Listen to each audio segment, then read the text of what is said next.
You've tuned into another edition of The Break Room, a weekly conversation about how the City of St. Augustine works from those who do the work every day.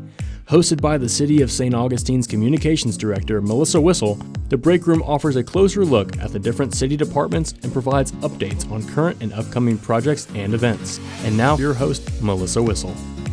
Welcome to The Break Room. Thanks for tuning in. I'm Melissa Whistle, Communications Director for the City of St. Augustine.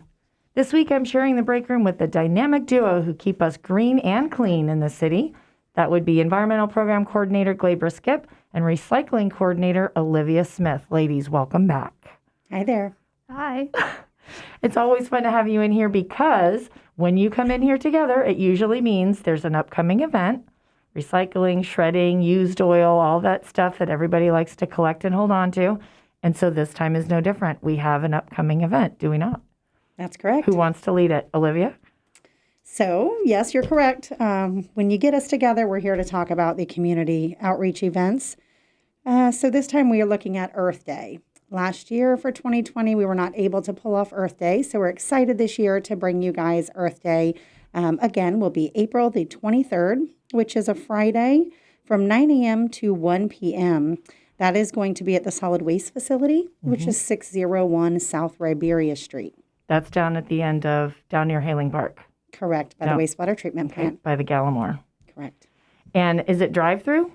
It is drive-through drop-off, or some folks like to stay and watch their documents be shred right on site with the truck. And this one is a shredding event. I know that's the big, you get that a lot about Almost daily. shredding. Yes. And why is the shredding, so in demand and yet hard to do?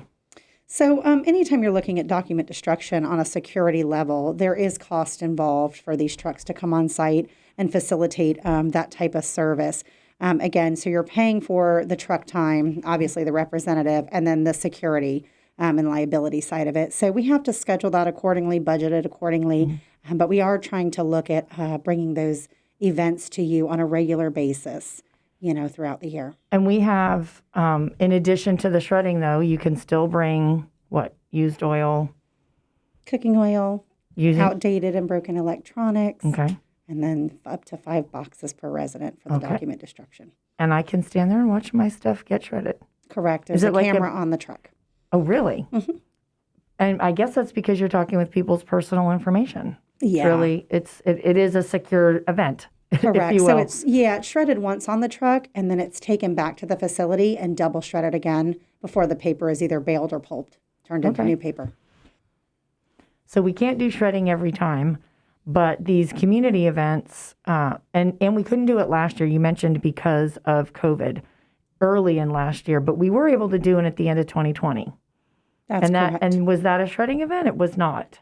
So we did America's Recycles Day. We kind of offset the Earth Day event, which would have been in April, and we brought to you America's Recycles Day in November.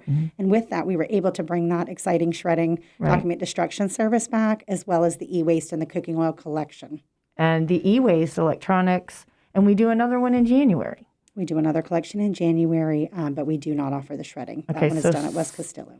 So far, the shredding event seems to be this Earth Day time. Correct. And then our November, January is our used oil, electronics. And I think we've been talking about this where we're now getting into a rhythm and a routine of when these events are going to be. Are people kind of getting the gist of it? They are. I think that not only making sure that we're scheduling events that are consistent each year, I think that that's a big focus for Glabra and I both to bring that to the community. But one of the biggest things that we push during these events are that a lot of these services are not contingent upon the collection event itself. So we do accept electronics and cooking oil year-round down at our facilities. That is starting to take some traction. We're seeing a lot of folks just come down and take advantage of that Monday through Friday. So it's just that shredding, that's that special service that we offer during the events. Gets people excited about the shredding. And Glabra, talking about the used cooking oil, how do I get my used cooking oil to you? That's a great question, Melissa. And not going down my drain. Do not put it down your drain. So if you have small amounts, you can just pour it, directly from your bacon grease from your pan. You can pour that into a little jar, something that's not going to break and something that you can seal.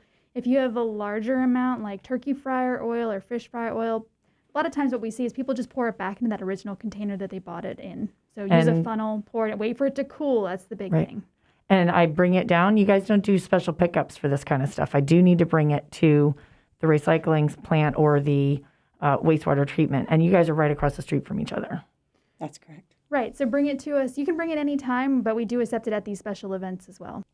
You are listening to The Break Room. I'm Melissa Whistle, Communications Director for the City of St. Augustine. And today I am sharing the break room with Olivia Smith, Recycling Coordinator, and Glabra Skipp, Environmental Program Coordinator.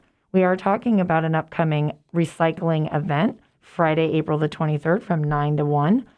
And it is going to be down at the solid waste facility on Riberia Street, down by Haling Park. As we come back in now, ladies, what else are you all working on? What else? You guys don't do recycling events all year round, so I know you've got other projects and things going on. Yes, we have a lot of sustainability initiatives that we've got in the works. So Okay. we've got a lot going on. One little shout out that I want to give is to Corey Niles in our finance department has really been embarking on a great sustainability initiative is utility billing going online. Ooh, paperless billing? Paperless billing. Yes. Awesome. So one less document you need to have shredded at this event. Okay. So to talk about the online billing or the utility billing is going paperless. And there is a website for that, of course, onlinebiller.com/City St. Aug. And I can pay my bill online as well as view my bill, right? Yes. And the onlinebiller.com/City St. Aug is a new portal that I can go register my account and view my bill, but then I can still pay my bill online where I don't even have to send in a check or anything like that. Don't even have to call. So thank you to Corey Niles and the work of the folks in the finance department helping us with our sustainability efforts and getting rid of some more of that paper, which might put you out of business with your shredding. Probably not. Highly doubt it. Probably not. Probably not. We've been very successful at these events. But you see a lot of, you are all about not just recycling, Olivia. You do a lot of trash, recycling, street cleaning. You really oversee a lot of that down in your job. What are some of the things that you guys have going on down there in solid waste? So the large umbrella of solid waste does encompass, obviously, the residential and commercial garbage. And then we also are the litter crew. We are the street sweeping folks. We do all of the residential and commercial recycling collection, the yard waste collection, and then we are essential with the event committee that for folks that come down and coordinate events down at Francis Field. And so you guys we encompass all of that. You guys kind of had a bit of a hiatus, but you're seeing some events coming back. Are people Yes. more in tune with the green environmental stuff? Do you see? I think a lot of the folks are. I think they understand the overall need for reduction of waste and how do we divert waste. And obviously that's something that our folks focus on is always looking at material movement, how we can move it efficiently and effectively. So when you're talking about the reduction or moving product, if you will, and getting things out, we don't actually do the recycling. We don't have a processing plant. Where does our stuff go? So that's correct, Melissa. We are the collection side of things. So we do all the curbside and front load collection, and then we transfer the material to what's called a MRF, Material Recovery Facility. That's where the materials and commodities are sorted, quality controlled, baled, things of that nature, to then go to that end market. So in talking about Earth Day, and Earth Day is really think about ways that you can be better about how you reduce, reuse, recycle. What other things, Glabra has been talking about some of our internal sustainability, but we've got some other things that we're doing in the city. Is there stuff that you can tell us about that we can look for? There is. So another internal sustainability focus is the solar collection. So industry-wide, solar has really taken a stance in how you can efficiently collect things. So if folks have noticed out on the St. George Street area, there are what we call big belly solar cans. Okay. So there's both trash that does compaction and then solar that is just collection.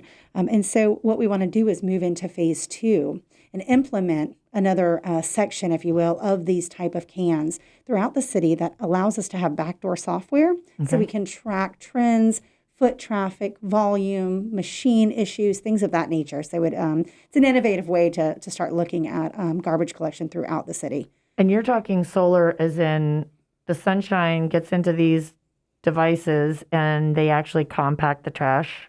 Typically In with the- solar, there's a Okay. solar panel. So if you get 4 hours of partial sunlight, it can produce power to that unit for up to 2 days. Wow. So not only do we have the big belly, but there's even things like large 30-yard solar compactors that are in place in throughout the city. So it's pretty exciting. And that also helps on our manpower in terms of having to lap St. George Street looking to see if the trash is overflowing. That's correct. Excellent. Well, it sounds like we've got a lot of innovative things going on. We've got a community event on Friday, April 23rd from 9 to 1 at the solid waste facility down on Riberia. Anything else that we missed today? We're good? I think we covered everything. I think we did. Well, think so. ladies, as always, I love having you guys in the break room, and I will look forward to the next one. We'll probably be looking for that next event in November again. Let's hope so. Fingers crossed. All right. Well, thank you guys both for coming by the break room. Thank you. Thanks. As we wrap up another edition of the break room, I hope we answered your questions. If we didn't, take a minute and drop an email to info@citysanog.com. Let me know if we missed something and if there's someone you would like to hear from. We want to keep you informed about what's happening in and around the city, and most importantly, that you hear it here from the people doing the work and making it happen every day. Remember that in order to stay connected, you need to be connected. You can like us and follow us on our social media platforms. You'll find us on Facebook, Twitter, and Instagram @City St. Aug. Thanks for tuning in. Until next time.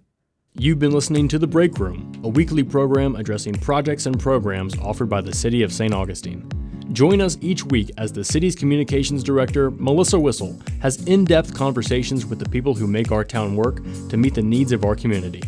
The Break Room is produced by communications specialist for the City of St. Augustine, Cindy Walker, and engineered by Flagler College communication major, Lily McNeil.